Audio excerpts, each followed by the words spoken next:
Today on Biblical Higher Ed Talk, I sit down with Robb Conlon, founder of Westport Studios and our executive producer for our podcasts, to discuss how you can enrich and deepen relationships with your stakeholders through podcasts, a medium that's effectively connecting with younger generations.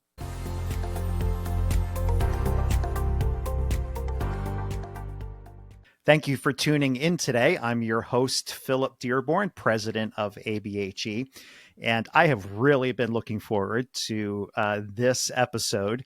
We're honored to have as our guest Robb Conlon, who's the founder of Westport Studios. And Westport Studios, you may not know this, those of you who are listeners to our podcast, you might see their logo somewhere in all of our podcasts that we put out there. But basically, Robb is our executive producer. He's the one that we've hired to put together our podcasts. And I think we're well into our 30s and even approaching 40 with a number of podcast episodes that we've done. And I thought it'd be great to invite Robb in now that I've gotten to know him a little bit more and just kind of talk about podcasts. This is definitely a new venue, a new tool that we can use in our industry.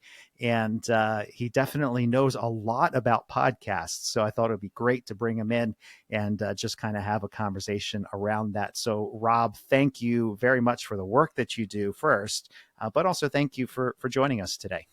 Oh, it's an absolute pleasure, Philip. And it's always fun to guest on shows that, we help you create, because it's kind of like watching a child grow up a little bit. It's a full circle moment for me. So I'm really appreciative of it, and I'm really happy to be here. Yeah. And you've just been such a tremendous help, a good coach, because it's not, you get into this, and we'll get into some of the questions here. A lot of people think it's just real easy to jump in and do, but there's just so much that's part of pulling everything together. And so for our listeners, we kind of want to pull back the curtain and look at what it takes to put these things together. So we're going to jump into that. But before we do it, I know I've gotten to know you over the last several months, and I know bits and pieces of your story. I know that you served in the service industry before jumping into this and making this like your full-time gig. And so share with us a defining moment somewhere along that journey that kind of propelled you to where you are today at Westport. I think the one I'm going to share with you today, Philip, is probably one of the funnier parts of my journey.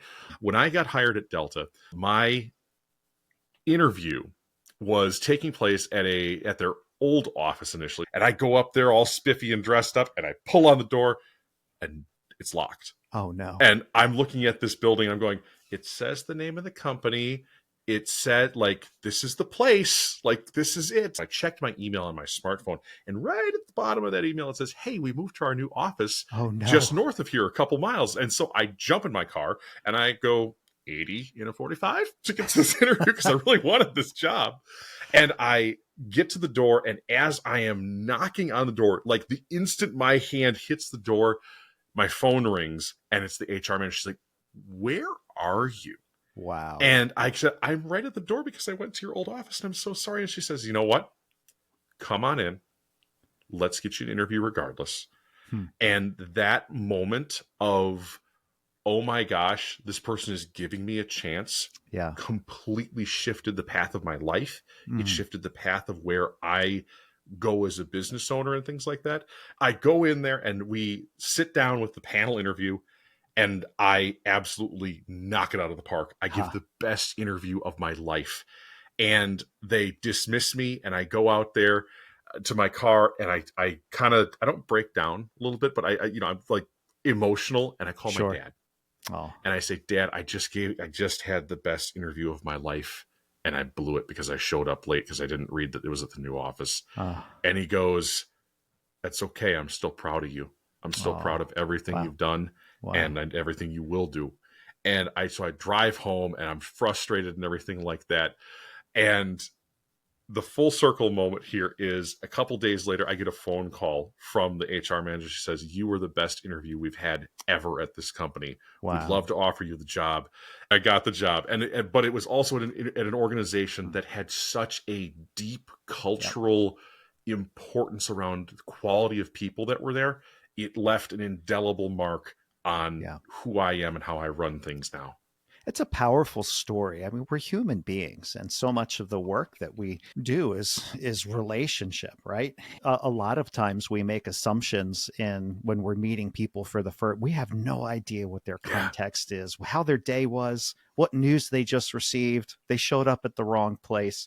Who knows? It's a laundry list of things. You only have them for that moment. We have a value at ABHE within the office that we just, we treat each other well. We give everybody the Yeah. benefit of the doubt. Yep. Sometimes we do have bad days and it influences how we respond, but we give the grace. And that's such an important cultural piece. And I would say, Rob, working with you, you've definitely instilled that with the people that you work with and how you have related with us. That's a pretty neat testimony to setting you up to where Yeah. you are today. And I think it does contribute to the success that you've had with Westport Studios. I completely agree. And the nice thing is that the CEO of that company, he is finally like getting out of it. He's selling out, but like divesting himself of a Yeah. good portion of it. I still see that guy for lunch every year, Oh, just to be neat. like, hey man, this is where I've been. This is what you've taught me. This is where the child of your business is going forward, if you will. So Yeah. it's always a neat thing to circle back every year as we grow. So Yeah, cool. Well, let's talk podcasts. There's definitely, we're into it and I'm learning along the way. Give us just like a high level timeline of how did the podcast industry even come to where it is today? Is it an offshoot of radio? Kind of catch us up to speed on the tool or the venue of podcasts. yeah, and Philip, you nailed it right there with the first thing is that it's kind of like radio's son in this Uh-huh. case. Like radio's the dad, podcast for the son. It's radio on demand in many cases, but there's other pieces of podcast history that are kind of interesting. I'll take you through a couple of them here. The one piece that I always think is fascinating is that, podcasts we think are kind of a uniquely like Apple. So they're like an American invention, but they're actually not. One of the things that was really nifty that I stumbled across was that podcasting in its very proto form was actually made first in the city of Rostov, Russia, which is very close Huh. to where the Ukraine conflict is today. Folks were unhappy with how the communist regime was going there, and so they passed around these self-published, self-printed things called savizdat. And now my Russian is not—I don't speak Russian or anything like that, but savizdat is how we would say it in English.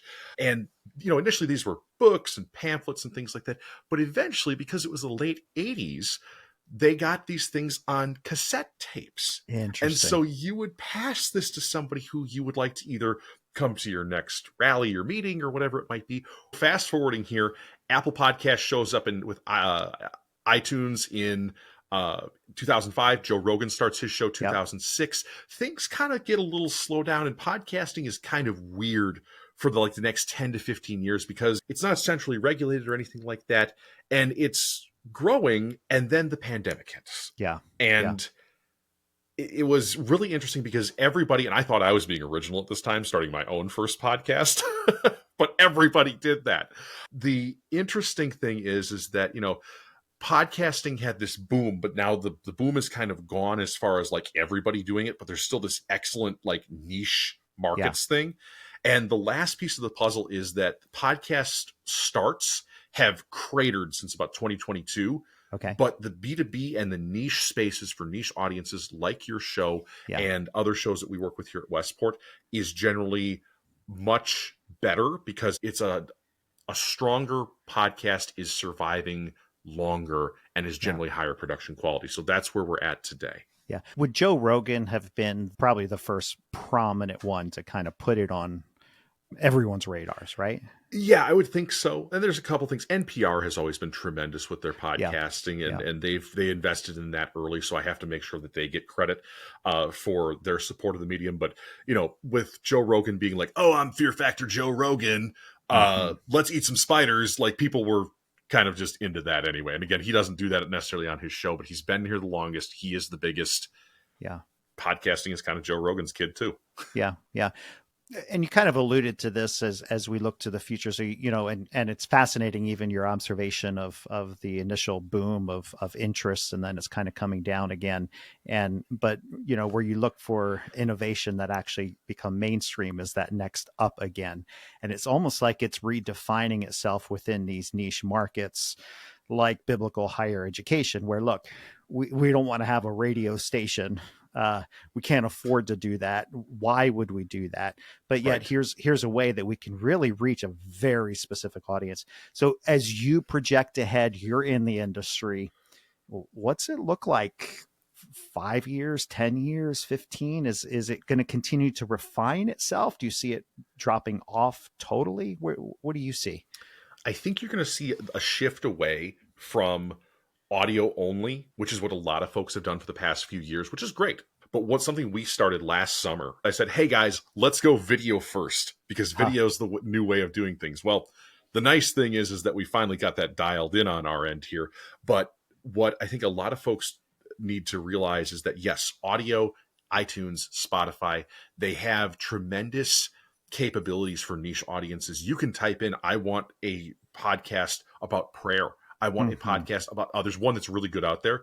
I think is it the Bible in a day, or There's another one in 10 minutes where he just basically takes a portion of scripture and just talks about it for 10 minutes. It's fascinating. there's a couple of those out there. And the Yeah. one that I'm talking about is the guy, he goes through like the whole book, the Huh. whole, cover to cover of the Bible in a year. And he's done it 3 or 4 times. Wow. And Wow. his content is different. He visits Galatians, every September or something like that.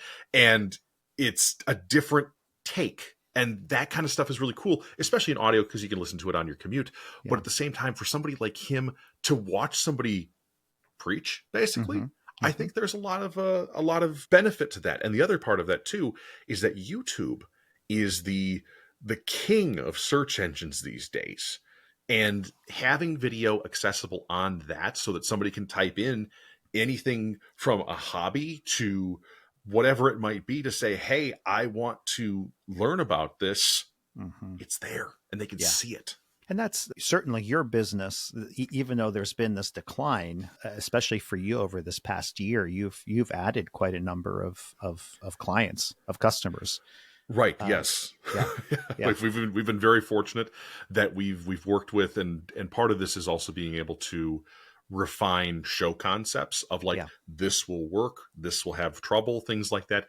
And at the end of the day, without sounding too presumptuous or anything like that, we get to pick the great people we work with too, Yeah. because we've Yeah. had that much success. And people like yourself, Philip, you obviously came highly recommended from our mutual friend Bart Kaler, and Mm-hmm. we get the chance to bring on our ideal customers to help Yeah. them make some really magical stuff. Yeah. So talking about niche markets, I know Mhm. that another one of your clients is one of our members, Start College, Yep. down there in Texas, and they've launched one, and so I see very much biblical higher education as one of those niche markets. Totally. As a whole, that's why we did biblical higher ed. Then within that, individual colleges and universities, they also have something very unique to provide with a niche, a very specific audience that may not necessarily be interested outside of the region in which they are operating, right? So give us 3, if people are listening to this and they've kind of toyed around with the idea, maybe it's a president of a college, hey, we should do a podcast, or maybe the younger people on the campus are saying to the older president, you need to do a podcast. What are 3 potential benefits that you would say from your lens of doing a podcast? Yeah, this is actually one of the things I was really looking forward to answering here. The number one benefit I can think of is that podcasts, despite being a mass media, can often be very personal, Yeah. especially when a Mm-hmm. host addresses something to somebody, saying, now, listener, I want you to really pay attention here. I want you to focus on what we're going to talk about next, because if you are the president of a faith-based higher education institution, this is a way that you can really connect with not only your faculty, your staff, your students, and drawing them in. It's a wonderful thing. A newsletter is great from Mm-hmm. email and stuff like that, but it's a bit impersonal because everybody knows that is going to 2,000 other people. Right. But that podcast episode, I sought that out. And there's something a little bit magical about being like, I'm a fly on the wall in this room with this conversation. So second one is fellowship. This is, think of after a church service. You head to the fellowship hall. A lot of people, when you walk into like a church fellowship hall, people tend to cluster, right? Mm-hmm. When you build a podcast, you tend to break those clusters up because you attract attention from each of those little groups, if you will, and allow it to be shared amongst them. It's something common they can talk about. Yeah. So that would be, it's a very intimate conversation to be like, this is the topic we're working on today. And then last but not least, this is what we've built our entire business around, is building relationships with your fellow leaders and solving problems together. Higher education has a monster of a problem right now with the enrollment cliff. I live very close to Concordia University, Mequon here, and I know from my experience here in my home county, just north of Milwaukee, the faith-based college is a critical part of our community. I'm not a Concordia student. I don't donate to Concordia or anything like that, but I still recognize, as somebody who is an outsider, I do have two staff who graduated just a couple days ago from Concordia. We're super proud of them. But like, Concordia, I know, is an important economic engine in this area, and building that relationship with not just your local community of business owners and things like that, but like solving problems together by calling up somebody who is at another faith-based institution and saying, hey, let's talk about this together. And, I want to get to know you better. And, where else can you get folks who are on your level if you're a college president? Yeah, that is so true. And we've experienced many of those benefits. There's obviously, for those who are in the for-profit, there's monetization and whatever else. But what we're doing, and I often say for biblical higher ed talk, I view them as just 30-minute infusions of leadership. Here's what's going on. Here's what the landscape is. Here's what a bunch of our schools are experiencing, or here's an author that's writing on this, or let's challenge our thinking on strategic planning, or when it comes to budgeting, have you considered this? Just little shots of, because I think that's how we learn the best. I think too often we think like we're waiting for this grand revelation, this light that's going to come and it's going to just solve all of our problems and solve all of our issues. But in reality, that doesn't happen, maybe 2 or 3 times in a lifetime. But how we learn is incrementally one step along the way. And that's kind of what we're trying to do. And that's a huge benefit where presidents can connect with their audiences on campus, pull back the curtain. We've chosen to do it because no one wants to listen to me talk for 30 minutes, right?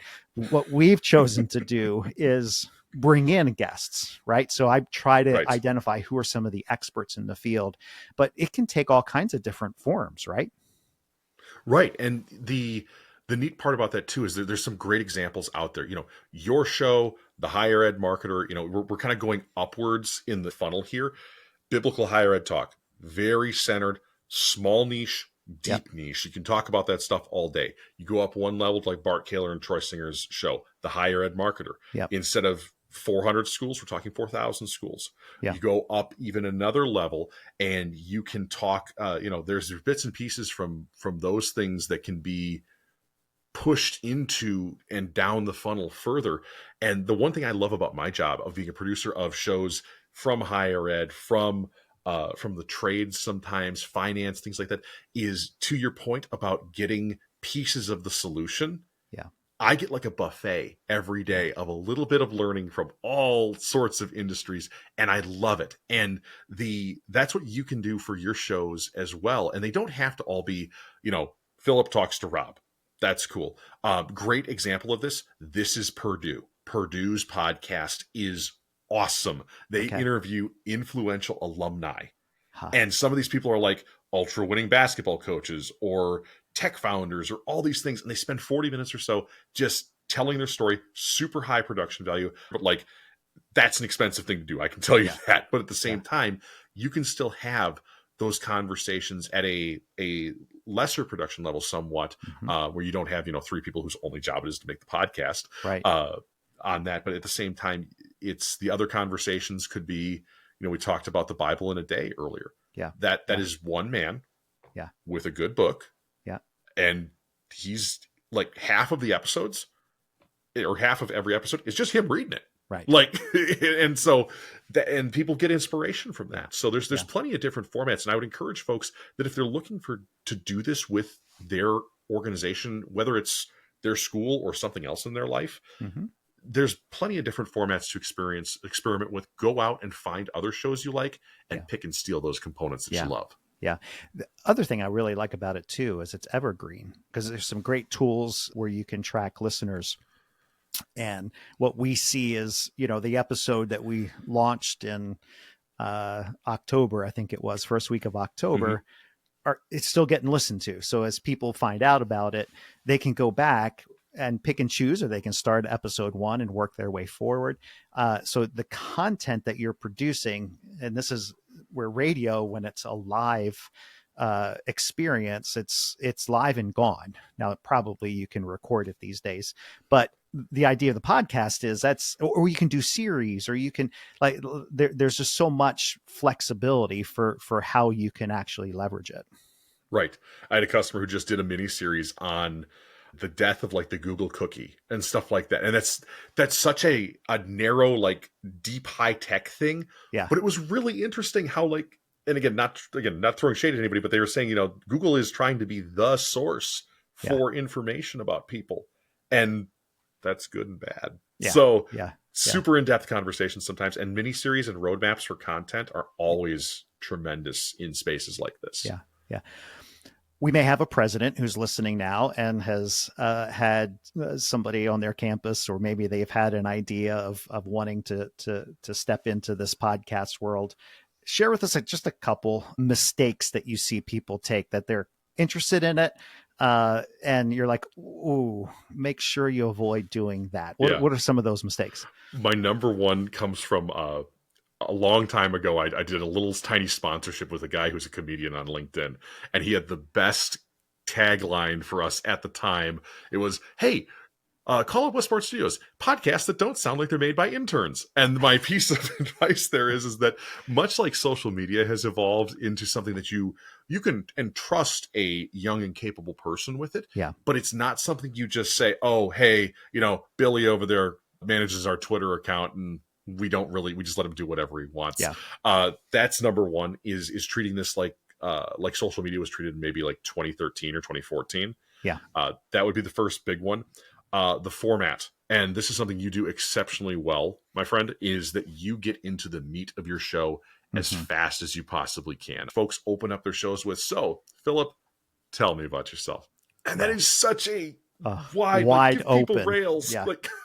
Yeah. So that's number two. I will say the one thing that makes me just hit my head on my desk is so, Philip, tell me about yourself. I just there's an audible thump on this end. Yeah. From a well, and listeners, too often we don't put ourselves in the listeners' shoes, right? Where none of us, because that's an awkward thing. It's like, okay, so where's this going to go? Or, how's the weather where you are? And treating it like it's a Zoom call, right? Yeah. As opposed to something that somebody is giving 30 minutes of their life, of their time, to prioritize listening to this. So let's get to the meat of this. Exactly. And I think the biggest thing that hosts can take away from that is your two best friend questions. How and tell me about. Yeah. Those two things, that would be my other tip to put in there. Moving a little bit more to the mechanics in the background of just, hey, that's about doing a podcast, but how does it look? Putting these together, the title of your show should be painfully obvious to people that are listening to it, what it's about. Here, biblical higher ed talk. We know what the show's about. The higher ed marketer. We know what the show's about. Yep. And then combining that with easy to view and not overcomplicated cover art, so that when people are looking at it on their smartphone, that it's a nice, big, beautiful logo, easy to read. There's not all this busy stuff in the background. And then lastly, the last tip I'm going to give here, because we talked about him earlier, the godfather of podcasting, thinking that you're going to be Joe Rogan. Yeah. And that's a hard one, because a lot of folks equate downloads with success. And to some very small extent, yes, you can. But for most podcasts, they have a very niche, very, I'll say hardcore following. Mm-hmm. And most podcasts that we work with have audiences that are between the size of about 300 and 1,000 people per week. Mm-hmm. The big thing for folks to consider is that you need to look at who would likely be listening to your show. Because if I am just John listener here coming across Biblical Higher Ed Talk, maybe I am a person of faith or something like that. And this has some relevance to me, which would be great. But the person that you'd really love to have listen to your show is a president of a faith-based college, a admissions director, Mm-hmm. a marketing director, a CMO, things like that. And those people are infinitely more valuable than just, Joe Blow passing through here like, oh, that was kind of neat. I learned a little bit more about this topic or whatever. But at the same time, again, monetization is one of those big challenges for many podcasts. And I know for your show, you're building this for your association, which Right. is tremendous. But for many other shows in more of the business framework, they want to know, like, hey, how many of those listeners can we do business with? Is valued is one of the biggest and most important things. Yeah, and you were super helpful for us in trying to, because do we come up with a creative name and logo? So much of this is no, you don't. You state it for search engine optimization of people know exactly what it is that your show is about. They don't have to guess or poke around episodes to figure that out. It's very clear. So we have about a minute left here. So if somebody who's listening is like, yeah, you know what? Okay, I think maybe this is something that I can try. What would you recommend be that first step that they take? Yeah. So there's a couple little, it's like three parts of the first step. Number one, if you don't listen to podcasts, start. Like that's the like step 1A. Step 1B is to find stuff you like. And if you're looking to actually make one of these, write down what those characteristics are. Like, oh, I like how Ira Glass opens up This American Life. Oh, I like how Joe Rogan just kind of, hammers into this topic or whatever it might be. And take those ingredients and mix them together into the cauldron that is your soup of a podcast, if you will. But then also get a bit of help. There are a ton of folks on LinkedIn who are more than willing to give you some of their time. Anybody who would reach out from this, like, let's talk. And again, it's not a sales pitch. That's not anything like that. One of my favorite things to do is to just tell people about this medium. And, getting time on my calendar and stuff like that is something I just love to give to people, because I found that the more I do that, the more I prosper as a person. And as a result, my people who work with me prosper and my family prospers too. That's where I'd start, Philip. A, B, and C right there. Fantastic. And that's the roadmap that we took. And I'll say to listeners out there, this is not a sales pitch. It's not an episode to try to push Westport. There are lots of resources out there. And Robb is a great resource. And like you said, that's exactly what we did. We just had a conversation. There was no cost involved with it. It was just like, okay, how do we even get into this? And what do you recommend? And you recommended those things to us, that's what we should do. And here we are, 40 it's or so a year later now. It into really is, because we started talking about this about a year later. There is one more thing I do want to impart too, is that because there are so many incredibly talented people, like I call them friend competitors, because they are competition, but they're also people I like, know, and trust. I might not be the right producer for everybody, and that's okay. Finding your match in a producer and a production company, if you decide to go down this, or even finding the person who does it in your organization, that's a journey too. And we can help with that as well, just like, in making an introduction or whatever it might be. So we're in good shape. Good. Well, Robb, thank you so much for joining us on this show. Oh, always a pleasure, Philip. You've worked incredibly hard on this show, and we are so thankful that you're a part of our business relationships. Thank you. And we'll be sure in our episode description to put a link over to Westport Studios if you want to find out a little bit more information, or even how to contact Robb if you do have any questions and you want to take that first step. So until next time, stay kingdom focused.